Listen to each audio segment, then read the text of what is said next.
Welcome to Hood Champion Boxing and Sports. In boxing, you find a way to win, you find a way to lose, and most of the people involved in boxing are trying to figure out how they can hang around the sport of boxing as long as Bob Arum. Now, something real quick about Bob Arum, if you didn't know. You know, Bob Arum used to be a tax lawyer, and a lot of people didn't know that. He worked as an attorney in the United States Department of Justice. So he ended up getting involved in boxing, and I'm going to just read this to you, right? It says right here, right, in 1962, Arum was assigned by the Department of Justice to confiscate proceeds from the September 25th, 1962 Sonny Liston versus Floyd Patterson World Heavyweight Boxing title fight, during which he met closed-circuit television pioneer and former Leo Burnett and Company Vice President Lester M. Malitz, okay, of Lester M. Malitz Incorporated. Malitz was the promoter of the 1965 Terrell Chavallo bout, during which he retained Arum to represent him. In 1966, subsequent to a suggestion by Jim Brown, whom Arum had secured for Malitz as the fight's announcer, Arum became a boxing promoter. So in 1966, around that time, is where Arum became a boxing promoter. Now, let me tell you something. This man's been in boxing.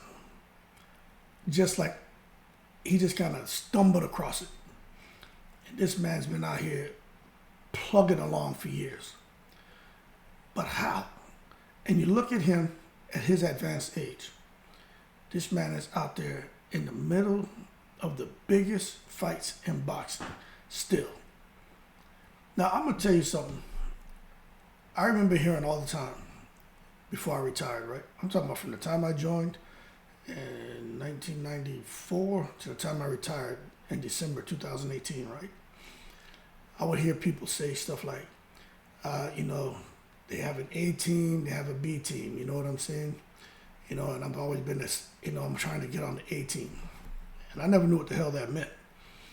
But as I advanced through my career, I started to understand, okay, they got a certain group, right, that kind of look out for each other and do certain things. And I call them the ass kissers. Kind of like a secret society that I'm talking about in boxing. And I used to see that, man, people who were part of that in crowd, that A team kind of thing. Guys and girls, man, getting promotions, getting awards, getting good assignments, getting great deployments, not having to deploy, getting great temporary duty assignments, not having to take TDYs, taking leave, that's your vacation time, and not having to, not losing any days. So if they had to take 30 days of vacation and come back, you're supposed to have that accounted for, and you lose those 30 days because you just took them. Most of those people they may take a week, maybe 2 weeks. Sometimes don't take any of the days. So their vacation time always stays, like, 60 or 60 plus days. And when I look at that, it's like, I never wanted to do that. You know what I'm saying?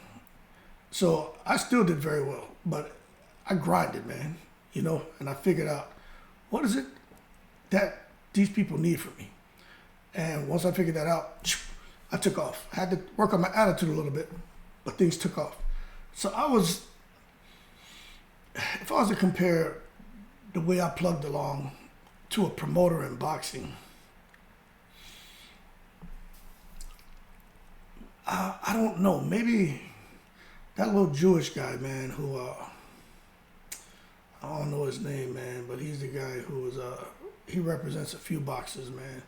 He just had, I think he represents Jermaine Franklin. I can't remember his name. I know he used to be a professional boxer. Dimitri Salita. Maybe I was more like that. Wasn't really, I knew people, but I wasn't in the so-called in crowd. You know what I'm saying?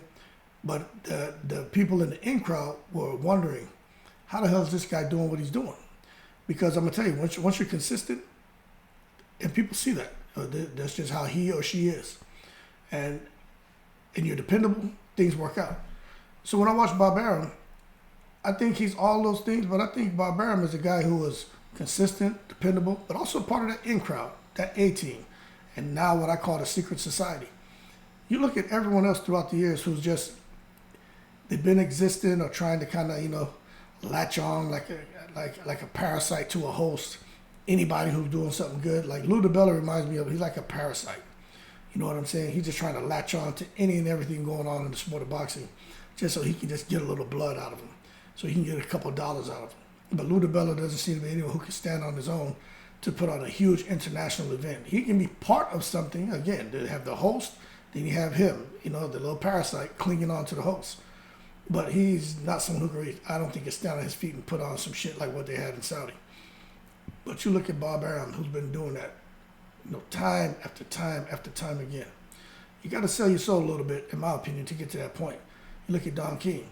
We already know the story with Don King, but I think Bob Arum was probably a little more clever because now you got somebody who's a Harvard grad who's coming out of being a tax lawyer, working on Wall Street, into the sport of boxing.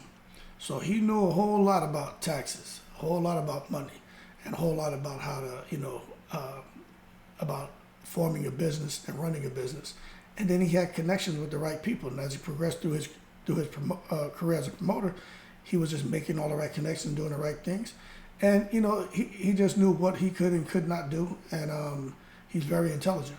Where these other guys just don't seem, this is where you see education matters a whole lot. Because he had the hands-on experience as a promoter, but then he had all this, tacit experience, explicit experience from the books and stuff that he did as a lawyer. And that's why I think he's still around, because he's just always been part and had those kind of relationships with, certain people, certain organizations, to where only they know and the fly on the wall knows the discussions and transactions that take place behind the scenes.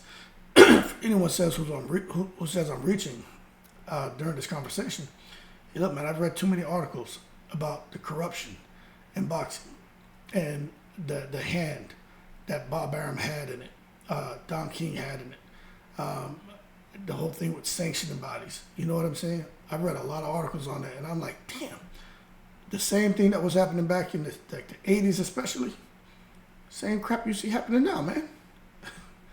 So I'm not surprised that Arum ended up becoming the vice president of Ali's promotional company and eventually going on to doing what he's doing today. But when you see someone who's hanging around for so long like that, there's a reason. And it just makes me wonder what's next. Because for this man at his age to come out and say, this man said, we control most of the money in boxing. He didn't say I control it. He didn't say they control it. That man said we. He pluralized. So we means him and some other people. And it sounds to me like it's him and the secret society.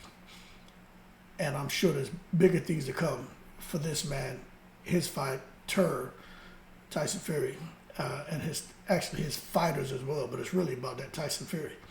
And we're going to see what's going to happen. If they're going to put on big fights with Tyson Fury in the Middle East still, if they're going to put on big scale undercards now, well, let's see what he does. But I don't think he's going to, I don't think he can do just what he wants. I think he can have conversations, but at the end of the day, it's the leadership over in Saudi has to give him the green light.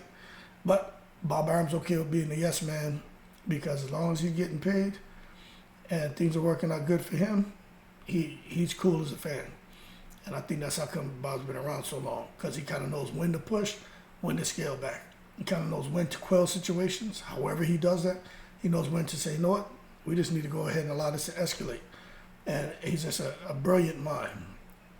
But you can't tell me he ain't got something to do with that secret society. Y'all keep cool, I'm in the breeze.